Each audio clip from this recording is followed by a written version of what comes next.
کی تعلیم و تربیت کا اندازہ دیکھیں. آج ہمارے چھوٹے چھوٹے بچے ہیں, جوان بھی ہیں, اب بھی ماشاءاللہ بہت سارے اچھی سنگتوں سے تعلق رکھتے ہیں,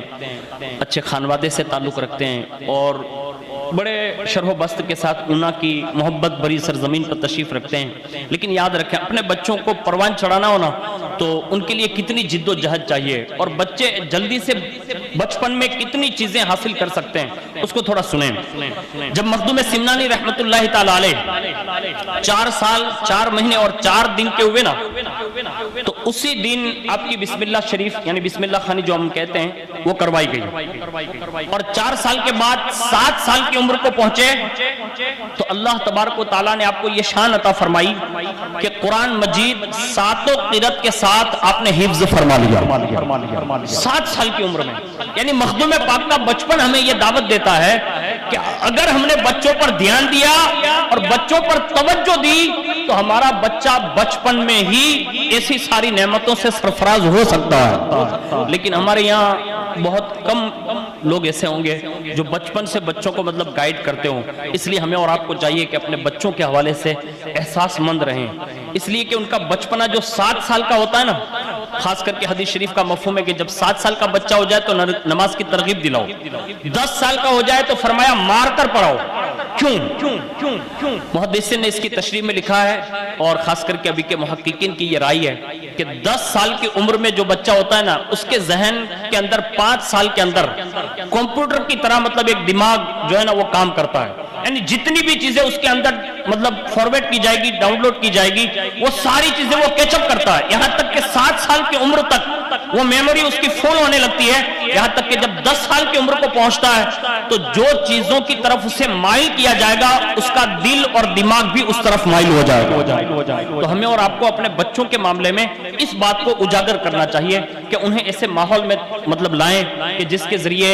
اس کا دینی رجحان بنے. دوسرا سنیے, یہ 7 سال ہیں, 7 سال کے اندر آپ نے قرآن حفظ کیا, وہ بھی 7 قراتوں کے ساتھ, اور اس کے سوا اللہ تبارک و تعالیٰ نے آپ کو یہ شان عطا فرمائی کہ 14 سال کی عمر ہوئی نا, تو 14 سال کی عمر میں تمام علوم عقلیہ اور نقلیہ سے فارغ ہو کر اللہ رب العزت نے آپ کو جو ہے اس عظیم مرتبے پر فائز فرما دیا کہ روایتوں میں لکھا ہے کہ آپ نے وہ تمام علوم جو ظاہری طور پر ہوتے ہیں وہ آپ نے مکمل فرما لیے. یعنی اپنی زبان میں یوں کہا جا سکتا ہے کہ جیسے فضیلت اور عالمیت کی سند سے وہ فارغ ہو گئے. یعنی اللہ رب العزت نے کم عمر میں یہ ذخیرہ آپ کو عطا فرما دیا. اور اس کے بعد آپ نے کچھ چیزیں جوانی کے دور میں جو شرعی اجازت تھی, آج ہم ہر چیز سیکھتے ہیں, میں نے کہتا نہیں سیکھنا چاہیے, ضرور سیکھیں,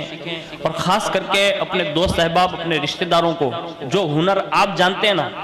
تو وہ ہنر آپ اپنے بھائیوں کو بھی سکھائیں, دوست احباب کو بھی سکھائیں, اس لیے کہ یہ حقیقت میں ہنر کو ایک دوسروں کے ساتھ شیئر کرنے کی ضرورت ہے تاکہ ہماری قوم کے بچے حقیقی معنوں میں حلال کمائی کر سکیں.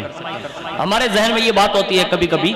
میں سب کی بات نہیں کرتا لیکن یہ عمومی طور پر ہمارے اوپر یہ بات ہوتی ہے کہ اگر یہ چیز ہم نے کسی دوسرے کو سکھا دی تو ہمارا کیا ہوگا. تو میں آپ کو ایک چھوٹی سی مثال دیتا ہوں کہ بھئی دارالعلوم شمس تبریز میں ہم لوگ اتنے سالوں سے ہیں, کئی بچے فارغ ہوئے, قرات کلاس بھی کیا, عالم کلاس بھی کیا, تو کیا ہم لوگوں کے اس میں کمی آ گئی؟ نہیں. اور یہ بچے تو وہ ہیں کہ جو مطلب گنے چنے بچے آتے ہیں, لیکن اس کے باوجود بھی بڑی کثرت ہے پڑھنے والوں کی بھی, لیکن اس میں کوئی چیز ہمارے اس میں کمی نہیں ہوگی, بلکہ اللہ نے ہمارے علموں میں ان کی وجہ سے اور برکتیں عطا فرما دی. تو ہم اور آپ کبھی کبھی یہ تصور کرتے ہیں کہ یہ بندہ مجھ سے یہ سیکھ جائے گا, یہ بندہ مجھ سے یہ سیکھ جائے گا, تو میرا کیا ہوگا. یہ کبھی تصور نہ کریں. قوم کے چھوٹے چھوٹے بچوں سے لے کر جوانوں تک انہیں حلال رزق کی طرف آمادہ کریں, اس لیے کہ حلال روزی جب ہماری قوم کھائے گی نا تو پھر اس میں غیرت پیدا ہوگی, اور جب غیرت پیدا ہوگی نا تو ایمان مضبوط ہوگا, عقیدہ ٹھوس ہوگا, اور جب اس کا ایمان اور عقیدہ مضبوط ہوگا نا تو پھر وہ اللہ اور اس کے رسول کی طرف کشاں آنے کی کوشش بھی کرے گا. اور یہ بزرگوں کا طرز عمل رہا ہے اور انہوں نے یہ کیا بھی.